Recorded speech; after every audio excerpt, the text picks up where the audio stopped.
हरे कृष्णा, कैसे हो आप लोग। स्वागत है आप सबका आज की नई वीडियो में। तो आज की वीडियो में हम बात करेंगे एक बहुत ही ज़्यादा कॉमन टॉपिक जो कि है डेफिनेशन ऑफ गॉड। ये टॉपिक इतना ज़्यादा कॉमन इसलिए है क्योंकि हम सबको लेके माइंड में, इंडिया में स्पेशली अगर हम देखें तो लैंड ऑफ स्पिरिचुअलिटी बोला जाता है। यानी हम सबको माइंड में कोई ना कोई कॉन्सेप्ट होता है भगवान को लेके, और भगवान की जो भी कंसेप्शंस होती हैं कि भगवान क्या होते हैं, भगवान की क्या क्वालिटीज़ हैं और भगवान जो हैं वो कैसे रेसिप्रोकेट करते हैं। तो उन सब की अनंत कहानियाँ हैं। और अगर हम देखें तो देवी देवताओं की भी बहुत सारी कहानियाँ कि वो कैसे अपने भक्तों के साथ रेसिप्रोकेट करते हैं।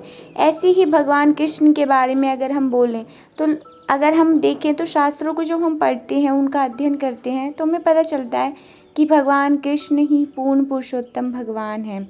तो अगर हम देखें तो इसका ऑथेंटिफिकेशन मिलता है हमें शास्त्रों से, जैसे कि श्रीमद् भगवद गीता भगवान कृष्ण द्वारा स्वयं जो है वो उवाच की गई है, बोली गई है। दूसरा अगर हम देखें श्रीमद् भागवतम, उसके बाद पद्म पुराण, ईशोपनिषद, ब्रह्म संहिता, ऐसे बहुत सारे ग्रंथ हैं जहाँ पे हमें इस चीज़ का प्रमाण मिलता है। अगर हम देखें तो कृष्ण भगवान को गॉड क्यों बोला जाता है, तो 6 ऐश्वर्य हैं जिनको ऑपुलेंसिस बोला जाता है। उसमें भगवान पूर्ण रूप से पूर्ण है। अगर हमें किसी को भगवान बोलना है तो उसके लिए 6 पैरामीटर्स है। वो कौन से? नॉलेज। पहला है नॉलेज। भगवान कृष्ण ने श्रीमद् भगवद गीता का ज्ञान दिया जो कि अनंत काल से शाश्वत है। एंड अगर कोई श्रीमद् भगवद गीता को पढ़ता है, उसके ज्ञान को अपनी लाइफ में इम्प्लीमेंट करने की कोशिश करता है, तो उसकी लाइफ पीसफुल एंड ब्लिसफुल हो जाती है। दूसरा अगर हम देखें तो वेल्थ किस लिए? क्योंकि भगवान की अगर हम देखें तो शास्त्रों में बताया गया कि भगवान कृष्ण की 16,108 रानियाँ थी और उन प्रत्येक रानियों के लिए एक महल था। जो महल बहुत बड़े होते थे, उन प्रत्येक रानियों के लिए एक महल, एंड महल में पूरे सारी सुविधाओं की प्राप्ति करना।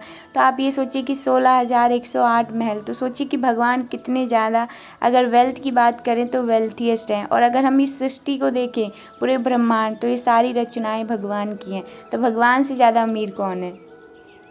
तीसरा अगर हम देखें तो फेम, भगवान कितने ज़्यादा फेमस हैं। सिर्फ इंडिया में नहीं, अगर हम बाहर भी देखें तो लोग जो हैं भगवान के दर्शन के लिए, भगवान के इतने सारे टेम्पल्स हैं और लोग जो हैं भगवान की भक्ति, भगवान को दर्शन, इन सारी चीज़ों को लेके इतने ज़्यादा आतुर रहते हैं। तो भगवान की लीलाएं, और इंडिया में अगर हम देखें तो वृंदावन धाम और ये सारी, और अगर हम देखें तो मथुरा, ये सारे प्लेसेस ऐसे हैं कि भगवान की लीलाएं यहाँ तो शाश्वत चलती रहती। तो भगवान से ज़्यादा फेमस कौन है? और अगर हम देखें तो फोर्थ है हमारा स्ट्रेंथ। अगर स्ट्रेंथ की बात करें तो भगवान इतने हमारे छोटे से थे, 7 वर्ष की आयु में उन्होंने 7 दिन तक अपनी छोटी सी उंगली पे गोवर्धन पर्वत को उठा के रखा था।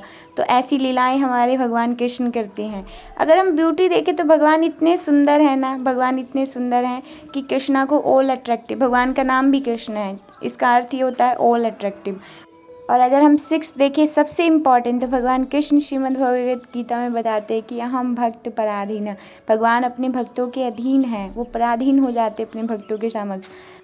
लेकिन अगर हम देखें जो उनकी लीलाएं श्री वृंदावन धाम में थी, जहाँ पे वो यशोदा मैया, नंद बाबा, राधा, श्रीमती राधा रानी और अन्य गोपियों के साथ लीलाएं उन्होंने करी। लेकिन जब उनको मथुरा, वृंदावन और उसके अतिरिक्त अगर हम देखें द्वारिका जाना पड़ा अपनी अन्य लीलाओं को करने के लिए, तो हम देखते हैं कि भगवान में वो डिटैचमेंट का भाव भी था कि वो समस्त जितनी भी चीज़ें थीं उनके प्रति, जो भक्तों के प्रति प्रेम भाव तो था, लेकिन हम देखते हैं कि रिनंसिएशन भी भगवान के अंदर एक सबसे बड़ी क्वालिटी है कि वो सारी चीज़ें छोड़ के एंड फिर वो जाते हैं वहाँ पे भी अपनी लीलाओं को करते हैं बहुत ही सुंदर तरीके से।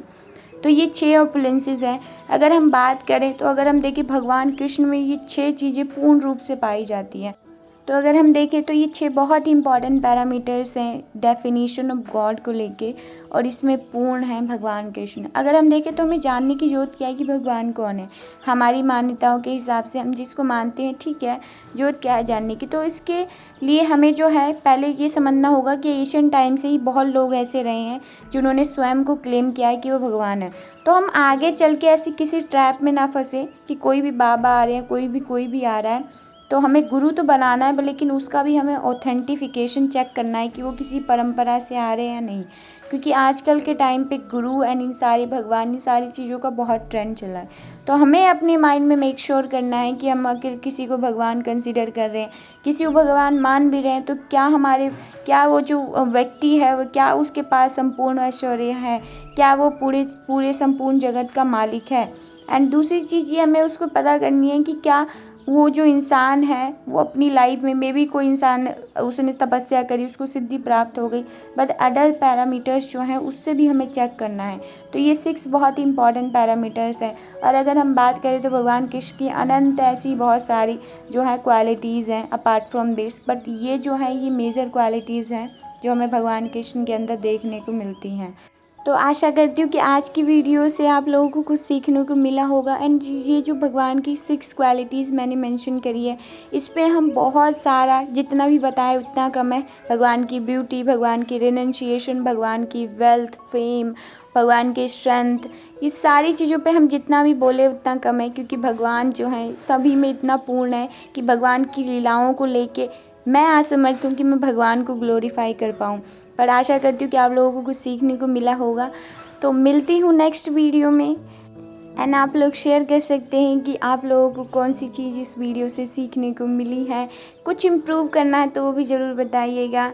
हरे कृष्णा, जय श्री राधे श्याम।